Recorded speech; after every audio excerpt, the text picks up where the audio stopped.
Well, guys, this is a real pleasure. Our next guest is making his first appearance on Submission Radio. UFC veteran. He's been a long-time fan favorite, fighting in his first UFC event at the Tough Fight finale in 2007. He now returns at UFC on Fox 22. A big fan favorite in the game. Cole Miller, welcome for your first time on Submission Radio. It's a pleasure to have you on the program. Thank you. I'm glad to be here with you guys. You're a guy who we wanted on the program for a very long time, so it really is great to have you. I mean, we know it's been a couple of tough months for you with your fight being cancelled in Manila and now having to do 2 training camps back-to-back. I mean, give us the update. How is everything going? I mean, the training is going okay. I can't say that I'm, going into these training sessions with the greatest of moods. But as far as, results are concerned, I'm training pretty good. Well, we saw in your interview with Sherdog, as a longtime veteran of the game and someone who's respected by other fighters, people were shocked to find out how frustrated you were with everything that has happened in relation to getting a third of your show money and having to do 2 back-to-back camps. Was this the first time you were frustrated with the UFC in your almost 10 years with them, or was this just the tipping point for you? It was less than a third of my show money. Oh, Not wow. a third. It was less than a third. But yeah, this was kind of just like the tipping point. I've had some things that were frustrating me that have been kind of building up for a little while, but nothing that was like this. Some of those things were that there's like 2 sides to the coin. You know what I'm saying? So maybe I was just kind of down because of a loss or something like that I might have been frustrated, which is why there was, I didn't maybe voice any frustrations in the past because, honestly, I haven't had any real issues with the UFC, until this point. So talk to us about sort of the crux of the situation. The tipping point, obviously, you're getting less than a third of your show money and it's 2 back-to-back camps. What is, if you can sort of sum it up, what is the big frustration? Is it just time wasted? Is it your career on standstill? Is it the way this whole situation's been handled? What is sort of the most frustrating part for you? Well, it was, it's, look at it like this. I put 9 weeks of training in, and this isn't like training like lifting and hitting pads. I mean, I am sparring or grappling with other human beings, and you're chipping away at your body, right? So not only am I putting my body and my mind at physical risk, but after that 9 weeks, you put all that time in, and then you find out that you're just going to be getting a couple $100. I mean, because that's what that's what I netted. I netted like $400 or $500 after all that time that I had spent away from my family. And then right after that point, they tell you that you're going to fight. And I'm like, cool. All right, I'm just going to try to, stay motivated, probably fight in a couple weeks, right? Wrong. Some of these guys that were on that card, they got booked straight away, but I got pushed back a full 2 months back, which is another full training camp. So now there's two parts of that. Now I got to put my body and my mind through that same, that chopping block. And it's chipping away. And, and I'm doing that, and I have to do two full training camps for the price of one. That's already pretty messed up. But then you take into the fact that if I got injured, I can't even say that if I did get injured, there'd be no way for me to pull out. Because at this point, you're just having to literally stay in it to provide for yourself and your family, because you didn't get compensated for the event that was canceled. It's not like I pulled out. You know what I'm saying? That event got canceled, and it wasn't my fault. It was not to say that it was the UFC's fault. That was just the call that they had to make. They had to cancel the event, but I'm over here left taking all the risk and taking all the heat from that. Well, we noticed a couple of days ago you tweeted out, "This sounds too good to be true. I'd break down and cry if I had any emotion left for the game," at Tim Kennedy and Cowboy Cerrone in relation to the announcement of the new Mixed Martial Arts Athletes Association. I mean, it almost seems like this association came together almost perfectly in time with your frustrations. Tell us a little bit about why this is such a big deal for yourself and how you first reacted when you found out this was happening.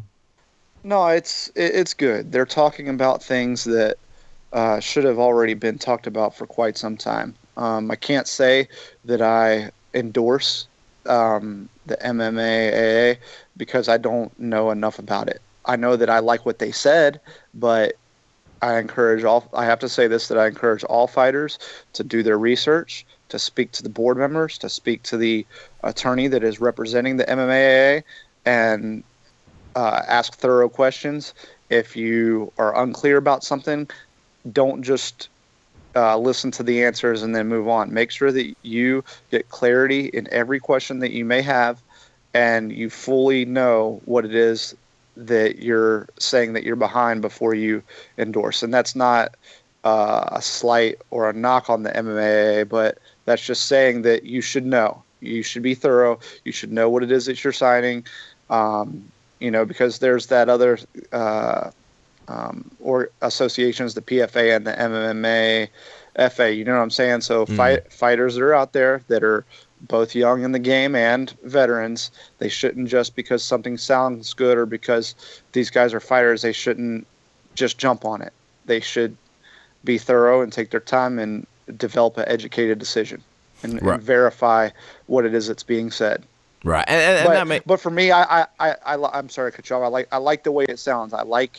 For me, when I got in the game, my biggest hope was that when I was done, that there would be something in place like post-career healthcare and pension benefits that would be based on tenure for these athletes. That it would, be something similar to the pensions and the benefits post-career that the NHL, the NBA, the Major League Baseball, and these other major sports associations have. Mm-hmm. I was going to say, what you're saying makes a lot of sense about, doing your own research and finding out exactly what it is that you're getting into. I'm wondering if you've sort of had the chance to do that, and I know this is very fresh, but if not, is that something you're sort of planning on doing?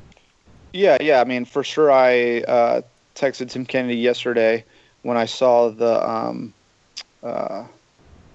conference. I listened in on the conference call, so I texted Tim Kennedy and let him know that I have lots of questions, and he said that he would make some time and do his best to answer those questions for me. And I have not gotten that call or scheduled an official time for that call, but I like the way it sounds, but I can't say that I'm behind that, but I am behind what they're saying. I do like what they're saying.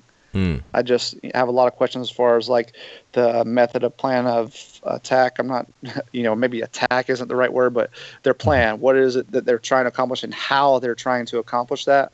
I know that they said that, a lump sum settlement, for, athletes, that were in the past, along with the other thing was post career benefits and such. And one question I have is the lump sum for the athletes of the past, but the post-career thing, is that also for those athletes? You know what I'm saying? Like the Carlos Newtons and the Jens Pulvers, et cetera. You know what I'm saying? Like that would be good to know, like more specifics. It's interesting because when you spoke to Sherdog in that now iconic interview that just happened last week, you mentioned how everything that's happened with you and the UFC made you thought about quitting. And then in the previous tweet, you mentioned how you have no emotion left for the game. Just curious, Cole, where is your mind at the moment when it comes to the sport of MMA, and what keeps you going if you sort of have no emotion left for the game? I mean, the martial artists that are in, mixed martial arts and at the elite level, fighting in the UFC and some of these other organizations, aside from, riches, fame, and fortune, whatever it is that they're in it for, they're going to find out. So for whatever purpose they're trying to get glory, or they're trying to, learn more about themselves, or they want to maybe just something simple as want to hit somebody in the face and hurt somebody, like whatever it is that they're in this for, they're going to find out, they're going to learn, so it's worth the fight. I don't regret, fighting in mixed martial arts or fighting in the UFC. I don't regret it at all.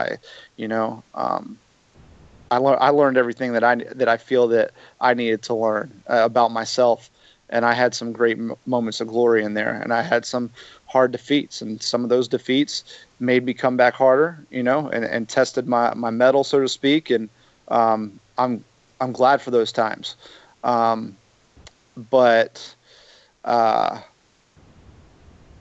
right now is an important time for mixed martial artists that are in the game, both young and old, to be voicing what it is that they want out of the sport in general, or their specific organizations like the UFC, like the things that we're talking about, like post-career benefit. I mean, like, we can always say that we want more money, right? That's pretty easy.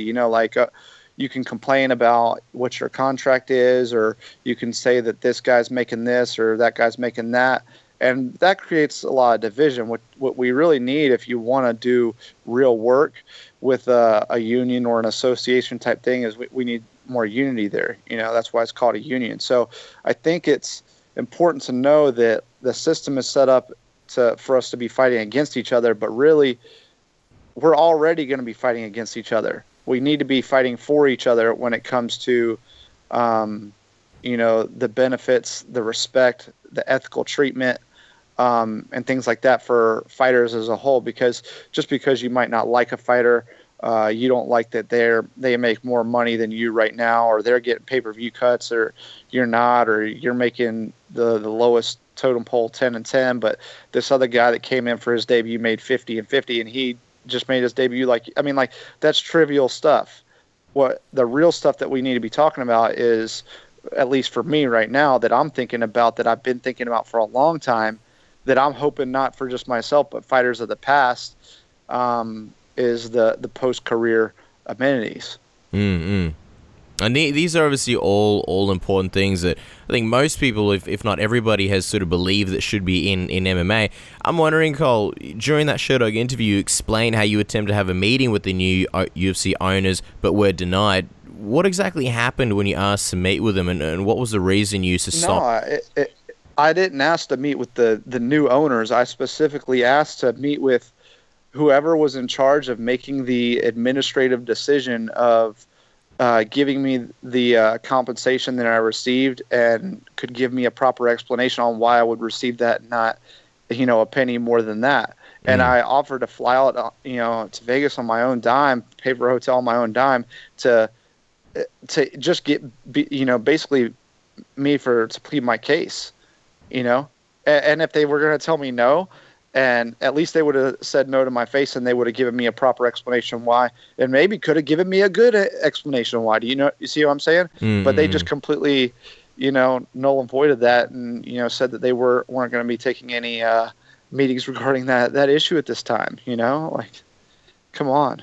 So it's interesting. Sorry, I was going to say. So what was told to you that basically we're just not going to meet with you, essentially? We're exactly what I just said. We are not. I think it was. We're not accepting. We're not accepting or scheduling any meetings regarding this issue at this time. Thank you. Oh wow. Wow. I mean, and if like you mentioned, if you did get a chance to meet with them, maybe that would have cleared up a few issues of contention there. Yeah, and communication even, right? We all believe that communication is essential. I know that I do. I don't like to just. It's not like I went and did this. That I called all the media and wanted to do a rant. The day after this happened. This was just something that happened when Sherdog or Dave Mandel came to ATT, and he didn't even ask me about this. He was just asking me about my fight in general, and this just kind of came out. It's not like this was some preconceived plan, for me to say these things. I mean, but it was some just thorough, better communication between, an athlete. First off, all athletes, but especially an athlete like myself who's put 10 years into this company. I've bled a lot more on that canvas that makes that money than the people that shut me down from having a discussion. You know what I'm saying? That's just not how you treat people in general, right? We can agree on that. Why would somebody close the doors on proper communication? Yeah, well, I mean, I think that's the thing that everybody's wondering. And the big question everybody also is wondering is this something that's been happening recently? Like back when you've been in the company for a long time, when you've tried to reach out previously to speak to people, were you granted that opportunity? And is this just something that's happened more recently with the takeover? Or have you noticed that it's always been difficult to communicate with people such as the admin people in the UFC? No, I've never really had an issue that required like an immediate, what I felt was more urgent matter. I never had like anything like that needed to be addressed right away. Usually all the issues that I might have had in the past, if you'd even call them issues, would have been addressed with someone as simple as my manager, or my manager speaking to the matchmaker, or me speaking directly to a matchmaker. You see what I'm saying? Like, I've never had any, I mean, sure, I've had some issues. I'm like anybody else, like I said, we all want more money. It's kind of hard to live off of, show money, sometimes, and that's the way that it's kind of designed. There's a lot of fighters that got to be fighting. So it's like any issues I might have had in the past, you can kind of say they might have been directly influenced by maybe the circumstances that I was placed in, but based off of maybe like a loss, or, a long time without fighting, and just like the need to make more money. So I'm saying it's not like a specific issue that really came about that I can say, or that I can recall, but this was just one of those things. I know that you asked me earlier, I didn't really answer the question, like, how do I stay, mentally in it now? I'm not, man. I'm not in it. I'm just going in. I'm hitting that training session, getting ready for this fight. It's a crazy situation. Is there sort of any concern on your part? Obviously, this is something that you sound like this is something you have to do. You're already too far in. But is there any concern that, having this sort of mindset will be in any way a detriment or a factor in this upcoming fight? When you don't care, then that's not a concern, So no, I honestly know firsthand that your mental approach in training camps ultimately means nothing. I can be amped for a training camp, get no injuries going into a training camp, have a perfect camp, no personal issue, nothing. And then I can still lose that fight. You see what I'm saying? And then I can I've had fights where, you got family members dying. You've got, like real life turmoil going on in your life financially. You've got injuries that kept you you couldn't even train. And then you go into a fight and you get an impressive win and a performance of the night bonus. I know firsthand that none of this matters. Your experience doesn't matter. Your training camp don't matter. Your injuries don't matter. Ultimately, the only thing that matters is what you're going to be doing in that cage, And when you say you don't care, can you just explain that, just so it's not taken the wrong way? What do you mean by you don't care? As in you don't care? I don't care what happens to me in this fight. I don't care what happens to, as far as my being retained as a independent contractor, not an employee under the Zuffa umbrella. I mean, like, the way that they treated me shows that they obviously don't want me fighting for them. That's the way I take that they don't really, that's the way I absorb that, is that they don't really think enough of me, and they really don't want me fighting for them anyways, almost treating me like I'm a piece of malfunctioned or old equipment that isn't any good anymore. And I don't think that I'm projecting that. I think that that's just plainly written right there. That's how I perceive that to be. And why would you want to work for somebody that doesn't want you to work for them? Is the sort of painful thing about it the fact that you have always almost been with them for 10 years, and as like you mentioned, you've bled a lot of blood, and you've been a fan favorite for such a long time? Yeah, I'm one of those guys that's always been, die hard. It's like always been appreciative of the opportunities that I've been given. Not that I didn't earn those opportunities. I don't want fighters to be getting twisted, there either. I want people to understand that I earned those opportunities, but I'm still appreciative that they were given to me. And then, yeah, that kind of hurts right there. It's like, it's almost like a bad breakup or something like that. Because I thought things were all good. Like, it's like you see that in like movies where like one party thinks that the relationship's all good, and then the other party comes in and just like out of the blue just breaks up and then they're crushed, right? Well, that's kind of how I feel. I thought that we were all good. I thought that, I know that Dana White personally has always, said that, he's respected me. And, I've kind of felt the same way about him and also, but, just because somebody personally might respect you, that might not be the reciprocated as a company outlook, if that makes any sense. So I still don't even know that he knows about what happened. And that's another important thing to know is like, it's a major company, like there's so many like ladders and you got to climb and hoops you got to jump through. And I don't think that it should be set up like that either, Yeah, I mean, especially with that analogy about the breakup, we definitely feel you there, Cole. I think that's a sort of, vivid picture. I'm wondering, is there any kind of light at the end of the tunnel? Because I think, obviously fans don't want to see you go anywhere. Fans want to see you keep fighting, and you say you don't really care whether you're retained as a fighter. What is it that can happen to sort of make this situation right? Is it as simple as improving the communication and then obviously in the future working towards these benefits that, associations are working on? Or is it a case where you feel like maybe you'd be happy fighting somewhere else? What is sort of the answer here? Honestly, like, I don't want to be fighting anywhere. I mean, I don't. It's this. I wish, or I don't wish, but like a lot of people might expect, rather, that like I would be like, oh well, yeah, well, I just want to go to this organization now, and that's not the case. Like you said, I was blindsided by this. Like I thought that we were all good, that I was respected. That the organization as a whole appreciated some of the things that I've done as, maybe taking some fights that I didn't want to take, but I stepped up on short notice or, always putting on a good show, whether I win or I lose, I give it all, period. You know what I'm saying? So I kind of thought that was the overall broad view of the relationship, but to find out that it wasn't, and to get blindsided like that, I mean, that just, like 8 weeks ago, I was ready to take on the division, and now I don't even want to fight. That's how hard that hit.